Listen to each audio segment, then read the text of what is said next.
Hello. How are you doing? Happy Sunday. Welcome to our Sunday. What will I call it now? Sunday parenting lecture with Mma Okoye. A parenting coach and a trained professional guidance counselor. I am the founder, the Parents Academy, and also the founder, Global Initiative for Proper Parenting. Yeah, who is here? If you are ready, I am ready. Let's delve in. What do we want to talk about today? Today, we want to talk about adolescent development, setting boundaries. A lot of parents are having lots of issues and challenges with our adolescent children. We don't tend to understand them. We are like, what's happening? And even the children are like, these people don't even understand us. So, whatever it is, if you know you have a teenager or your children are not yet teenagers, but you are hopeful that they'll become teenagers, then this particular webinar it's for you. Like I said, it's just free. Don't forget there's we are still open for admission concerning the Parents Academy. If you want to become a home hero, join the Parents Academy. The first cohort is almost ending because we'll be ending in June. The second cohort 2.0, is starting in 1st July. So try to be part of that cohort. Without much talk, let us delve into what we have today. Don't forget to subscribe. If you've not done so, then like and share this with other parents who may be in need of this valuable information. If you are ready, I am ready. Let's go there. Okay, communicating with teens, understanding, connecting, setting boundaries. This is the main key things you need to know when it comes to communication. Now, as I talk, you are free to drop your questions so that at the end of this lecture, I am going to do justice to those questions. You can even drop your comments. That reminds me, in our last week's webinar, I have ended before I saw a message. I think it was from Chi Ifeme. So she was, because last week we talked about trying to teach our children siblings rivalry. That was what we talked about. And she asked, because I said something about when they are quarreling, don't step in so easily to answer to settle them. Allow them to make use of conflict resolution skill, problem solving skill to sort themselves out. But then she asked, what if they are crying too much? Will you just sit down and watch them? No, when they are crying too much, it means somebody is being hurt. Being hurt does not mean the physical hurt, the verbal, emotional, mental hurt is there. So when that cry is coming up, you don't give up, you step in to sort whatever problem it's look for. Remember, you need to be an unbiased judge. Look for what the problem is, talk to the parties involved and resolve them. So what I mean, when they are still maybe like trying to argue and sort out their issues, you won't just step in to help them solve that. I hope I have answered that question. If you are watching this, I mean Chi Ifeme, you can still drop your comment um, after this, or even if you're watching after the live webinar, you can drop your comment to tell me whether I did justice to that or not. So let's move into what we have today. I said it's communicating with teens, understanding, connect, setting boundaries is very important. We learn and understand this set of people. We were once teenagers, yeah. We shouldn't just be acting as if we were born and we became adults. We were once teenagers. We did some of the things they're doing now, or even most of the things they're doing now. And today we are all forming sense. Okay, so let's move in. Like I always say, this webinar is 30 to 45 minutes max. I don't always want it to exceed that, so that we'll just pick the lessons and move into other things we need to do. So the teen years, what's really going on? Adolescence, this is a time of rapid change. The rapid change will include the physically, emotionally, socially. So the change happens in adolescence and it is rapid. they also want to push for independence. In as much as they want to push for independence, they still need support. So sometimes I marvel when I see parents, maybe their children are like 16 years and they're handing over the rest of the siblings to him or her, even leave the 16-year-old child to take care of himself or herself and that of the younger siblings. Meanwhile, this person still needs support. This person still needs guidance. So you don't abandon them because you feel they're adolescents, they're teenagers. No, you just give a reasonable level of independence, and you need to also be flexible so that you'll be able to manage these things and at the same time give your support and guidance. Common challenges with adolescents, we have the mood swings, they also like taking risk, and also emotional outbursts. There's something you will do, they'll just burst out. They they won't even pity you, they won't even have patience for you. So emotional outburst is common challenge of adolescents, mood swing, and they love to take risk. That's why we are beginning to see a lot of our young girls going into hookup and a lot of our young boys going into yahoo. That's ritual killing, though we just baptized it. You will see them doing all of those things because they love adventure. You get to know why that happens. Just do not go anywhere. Keep watching till the end of this video. Do not forget to subscribe if you've not done so. Like this video and share to other parents. Remember, our topic today is communication with teens, adolescent development, setting boundaries. I've talked about common common outbursts with teenagers. So the next is inside the adolescent brain. What happens inside the adolescent brain? Now, at adolescence, brain is still developing until mid-20s. Research have shown that, psychologists have said that. So the prefrontal cortex, that is the part of the brain in charge of decision making, impulse control, and even logical reasoning, is still under construction. This part of the brain has not fully developed. So when they do some of the things, they take rash decision, they just act without thinking, just realize that the prefrontal cortex is yet to be developed. So when you are allowing your adolescent child to take care of himself or herself without guidance, without support, look at what will happen. Someone whose part of the brain for um, decision making, logical reasoning is still under construction. Imagine what will happen. And that's why God gave each child a parent, so that you are the external prefrontal cortex of the child. While the prefrontal cortex of the brain is still developing, yours have fully developed, and you can now use yours to support your child in terms of guidance, in terms of empowering them with the right information. We also have the another part of the brain that is very important in the adolescent brain. It is called the amygdala. This is for emotions. That is why they are often driven by emotions. Their behavior is driven by emotions. They don't think, they just act. Then teenagers are not mini adults. Very important. Teenagers are not mini adults. So they process things differently. Like I said, they're not mini adults. They just I put some visuals here. Unfortunately, they're not coming up. What I'm seeing is just visual this, but I put some visuals. I wonder what's happening. So teenagers, like I said, they're not mini adults, they are adolescents. They are not adults. So don't expect them to reason like you or think like you. No, they are not. Now, how the adolescent brain works, how does it work? It's under construction. Don't ever forget that. The adolescent brain is still under construction. The brain doesn't fully develop until around age 25. That's why when I see some parents trying to push their teenagers into marriage in this modern era, I'm like, how can this person properly raise up a child? How can this person properly make decision when it comes to parenting, marriage, and all that?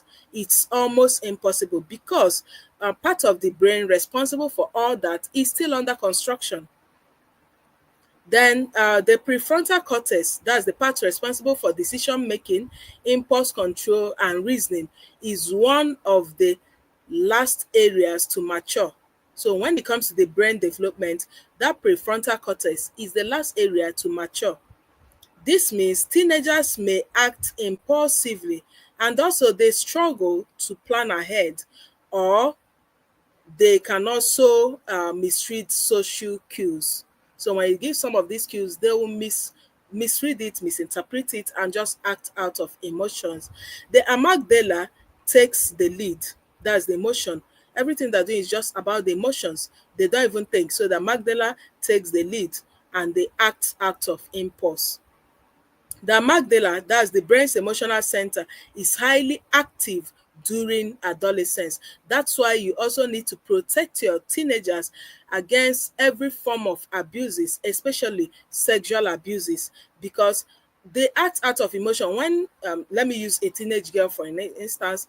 A boy comes to say one or two things, say a lot of things to the teenager will easily gets distracted and confused because the amygdala is very, very active at that level.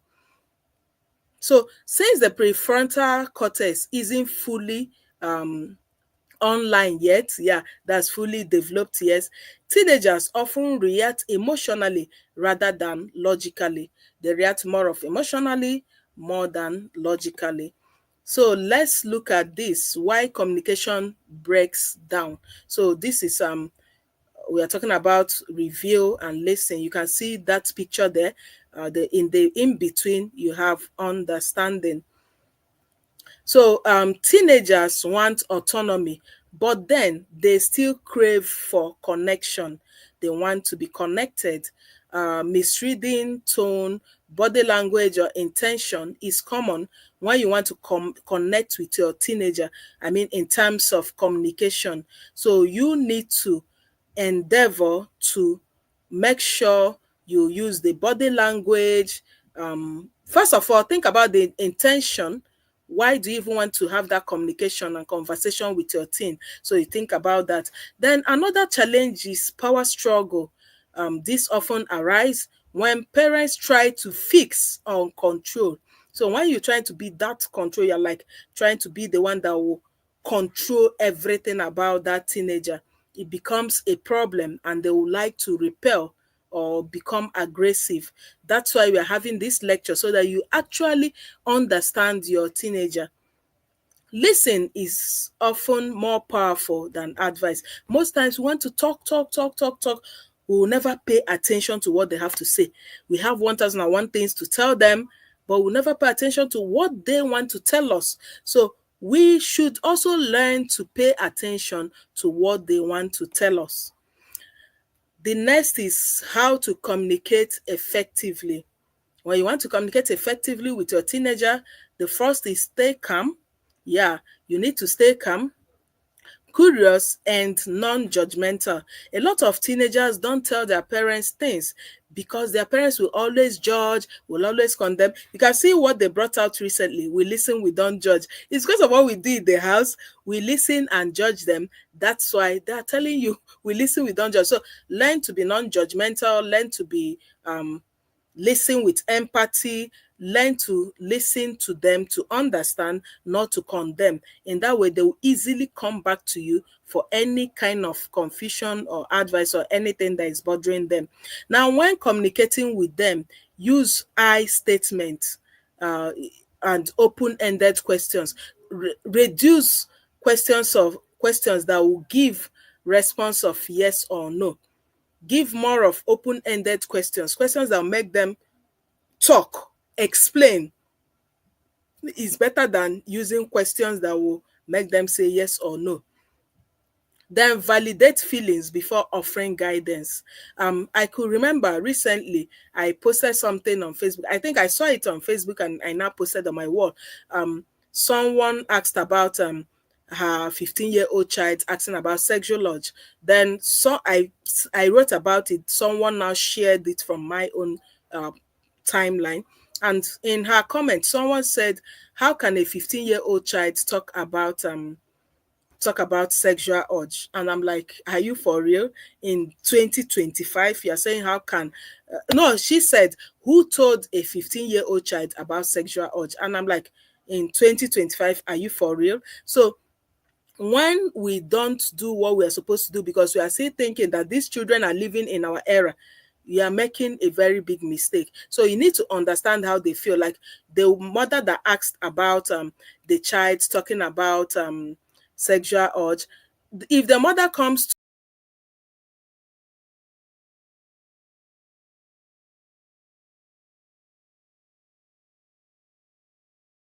the mother is being judgmental, and that child will feel so bad about it. So you need to understand how they feel, put yourself in their shoes, uh, and make sure you understand them before you offer guidance. Because you can't guide on what you don't know, what you are not even sure of, what you don't understand. You can't do that. So timing matters. Not every moment is teachable. Everything is not for teaching, long story, long lecture. No. Make sure you teach the right time. You can see the picture I put here. I say do's and don'ts. So teach the right time. Timing matters very, very much. Then I dropped this quote for you: connection before correction. So you need to connect before you correct. You can't possibly correct and expect your correction to be impactful when you have not even connected with your teen. So the first thing you need to do is even to start learning how to connect with your teen so you'll be able to correct. When you connect with your teen, it will be very easy for you to correct. You can even buy this book I wrote, Between Love, Infatuation, and My Identity. Use it to build that connection with you and your teen. The description to purchase that is the link to purchase that is on the description. Then setting healthy boundaries is very, very important. Boundaries provide safety and structure and trust. So when you set boundaries, there is safety, there is structure and trust. You need to build that in your home. You also need to be clear, consistent, and compassionate. Yeah, like I said in one of the videos we did recently, I mean, one of the webinars, I talked about consistency. What you allow today, make sure you continue allowing it till tomorrow. Don't allow today and leave it tomorrow. You also need to be compassionate. Is very, very important. Involve teenagers in setting rules when possible. You can't just come up, formulate your rules and push it on them. Involve them, let them be part of the rule setting. As they are setting the rules, it will also help you, the parent. It will also help the children to be part of that rule and sticking and keeping to that rule, because most times we quarrel with them because rules were broken. Then consequences should teach, not punish. Let your consequences teach them about one or two things in life. Is very, very.